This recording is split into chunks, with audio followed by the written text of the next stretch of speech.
Hey everyone, it's Chris Wilson from Marketing During Tough Times and Chris Wilson Coaching. Thanks for stopping by. This is my next installment of my Building a Brand for Your Small Business series. Last week I talked about what is a brand. When we talked about a brand is what people think of when they think about your business. And so these are some ideas for helping you to create the right brand for your business. And one of the things we think about often is price. Like, how does price factor into our brand?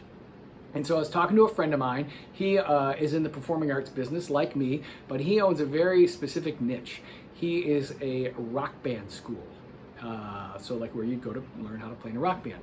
Now he's competing with this national franchise, which is not an easy thing to do. I don't really envy his position that he's in, but he's trying to figure out ways to compete with this national franchise, with his rock band school. And one of the things he said is, well, I'm going to be cheaper than them. Because if I'm cheaper, then people will look at their business and look at mine and say, well, this guy's $30 cheaper, so therefore I will go with him.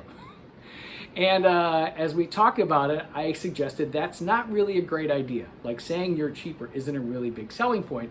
And he didn't really understand what I meant because he's a professional musician and a wonderful teacher, but not necessarily a seasoned business person. And so I tried to use a musical example that would make sense to him. He's a guitarist. And so I said, would you go to your friends and say, check out my guitar. I'm a professional guitarist. It costs $49. How about the cheapest, most basic instrument you could ever purchase? Or would you say, look at my instrument, I have the most expensive? And when he thought about it, he's like, of course I want to say I have the most expensive. So I'm going to give you a real example. I pulled this out of my guitar vault today. This is a Paul Reed Smith guitar, and it's super expensive. I usually keep it in a vault. I never even bring it out. But if I was to describe it to you, I'd say, look at this beautiful maple top. It's carved. Someone hand carved this. And this finish on this guitar, they called it tiger striping. You can't get this finish anymore. It's not made. And the back of the guitar and the sides, it's made of Honduras mahogany. You can't get that anymore either. And then this fingerboard, you have this gorgeous inlay, and the wood is Brazilian rosewood. You can't get that anymore. So this guitar is actually from 1986, and it's got a very low serial number. It's actually numbered, and then the builder, Paul Reed Smith, actually signed it for me. So if I showed this to my friends, I could brag about this. Look at this instrument, it's amazing. At the time, when I bought it in 1986, it was very expensive. Now it's extremely expensive, but this is the kind of instrument that people brag about. And so Paul Reed Smith, who is the builder, I actually had a chance to meet him, and we talked about his brand and how he built his brand. Now, his guitars are played by famous people. Carlos Santana plays one of his guitars.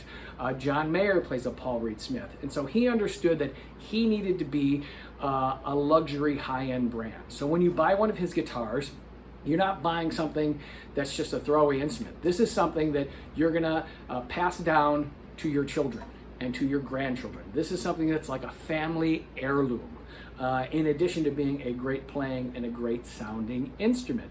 And so Paul Reed Smith made the decision not to have a low end, like cheap guitars. There's no $100 guitars in his brand because he felt like that would cheapen the brand. Now he does have some entry level instruments, I don't know, around $1,000, where it's like, if you want the $10,000 guitar, you can't start there, but if you start with a $1,000 guitar, you can kind of work your way up.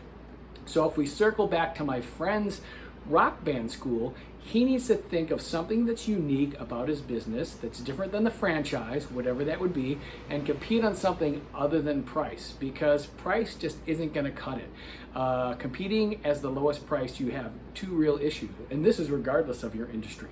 If you're the lowest price, someone will always come in lower than you. They'll figure out a way to do it cheaper, they'll figure out a way to do it better and lower their costs, and then you've lost your one competitive advantage.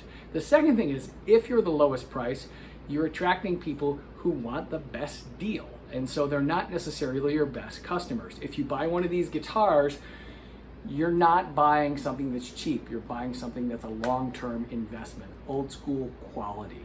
And so when you're building your brand, I want you to think about that. You don't have to be the most expensive, but you should be the best in your category and think of something to compete on other than price. All right, that's all for today. I will see you next time. Thanks. Bye.